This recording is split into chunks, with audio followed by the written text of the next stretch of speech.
હજુ આજનો દિવસ 3 જિલ્લાઓ માટે અતિ ભારે।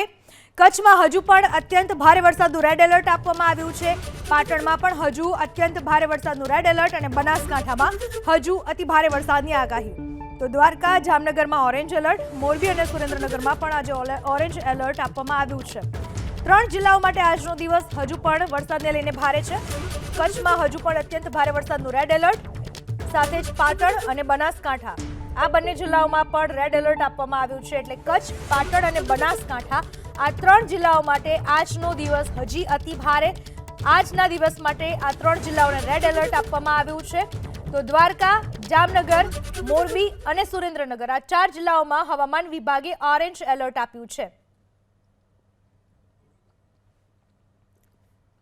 હવામાન વિભાગે જે વરસાદની આગાહી કરી છે, આખા ગુજરાતમાં હજુ પણ 3 દિવસ વરસાદ વરસવાની આગાહી હવામાન વિભાગે કરી છે, પરંતુ આજના દિવસ માટે 3 જિલ્લાઓમાં વરસાદનું રેડ એલર્ટ આપવામાં આવ્યું છે। કચ્છ, પાટણ અને બનાસકાંઠા આ 3 જિલ્લાઓ માટે રેડ એલર્ટ આપ્યું છે। તો દ્વારકા, જામનગર, મોરબી અને સુરેન્દ્રનગરમાં ઓરેન્જ એલર્ટ આપવામાં આવ્યું છે।